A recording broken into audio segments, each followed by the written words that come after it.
L'Alliance et la France. Le rôle de l'armée et la libération invisible de Michel Cannon.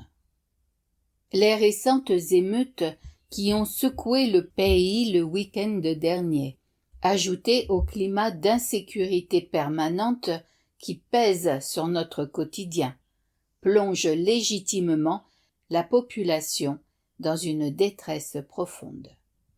Face à cette atmosphère devenue insupportable, le réflexe humain est de chercher un sauveur providentiel, une figure héroïque ou une force extérieure capable de rétablir l'ordre d'un coup de baguette magique. Pourtant, dans les coulisses de l'Alliance, ces crises ne sont pas le fruit du hasard ou d'une perte de contrôle. Tout est minutieusement supervisé. Ces épreuves, aussi douloureuses soient-elles, sont conçues comme des électrochocs nécessaires pour que les citoyens se réveillent et reprennent enfin leur souveraineté personnelle et collective. Il faut qu'ils soient confrontés à la réalité brute de l'ancien système afin de comprendre qu'ils doivent devenir les acteurs de leur propre libération. C'est sous cet angle qu'il faut relire la célèbre formule de Q, écrite dès le début de ses messages. L'armée est la seule solution. Cette phrase a alimenté d'innombrables spéculations, la plus courante étant l'espoir de voir des chars et des soldats descendre massivement dans les rues pour arrêter les criminels et libérer la France de manière théâtrale. Cette intervention visible n'arrivera jamais ainsi, car le plan est déjà en phase d'exécution active et silencieuse. Ce processus a débuté en 2017 aux États-Unis et s'est étendu à la France en mars 2020. En raison d'ingérences étrangères avérées dans les affaires intérieures américaines et d'une fraude électorale massive orchestrée par l'État profond démocrate, le décret exécutif spécifique signé en 2019 par Donald Trump sur l'ingérence étrangère lors des élections truquées a permis à l'armée d'investir stratégiquement les structures de l'État français dès le début de l'année 2020.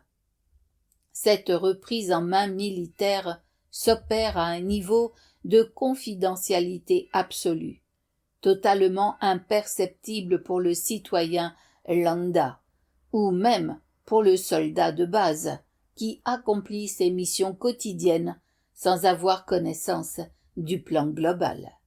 Seul un comité très restreint d'officiers de haut rang, dotés des plus hautes accréditations de sécurité mondiale, dirige les affaires intérieures du pays en coulisses.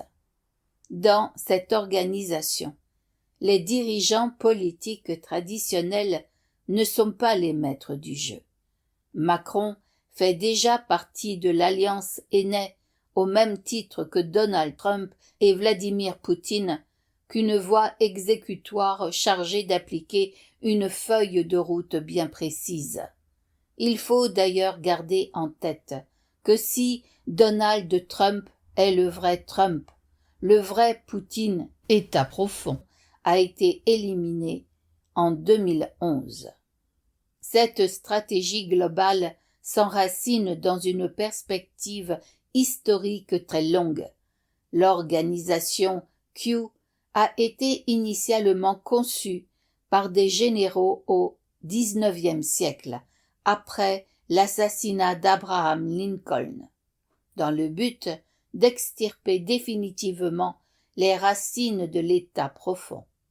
Ce démantèlement secret s'est concrétisé autour de 2017, permettant de placer les structures nécessaires pour libérer l'humanité d'une domination pluriséculaire.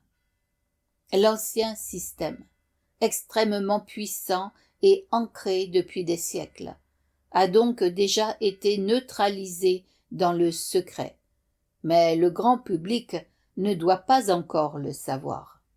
Si la victoire était annoncée ouvertement, les gens ne changeraient pas en profondeur, ils resteraient dans une posture d'assister, attendant passivement que le pouvoir extérieur règle leurs problèmes à leur place.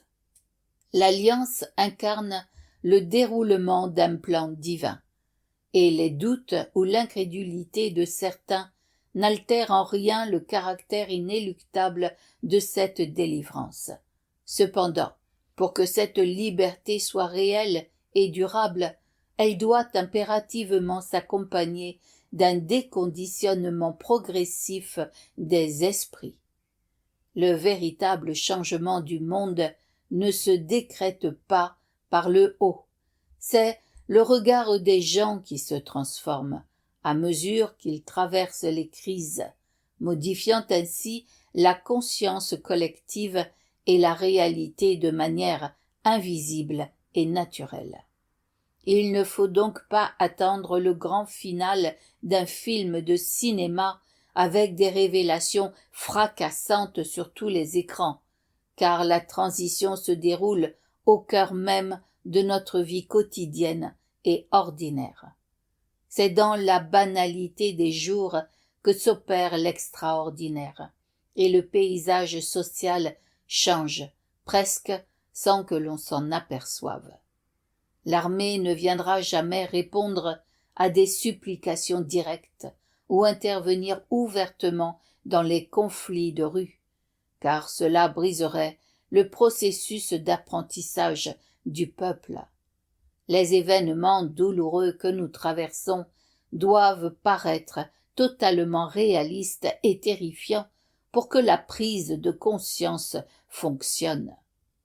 Tout est sous un contrôle absolu, et le secret qui entoure l'Alliance sera préservé jusqu'au bout, car seule compte la finalité, l'émergence d'une humanité mature, responsable et définitivement libre.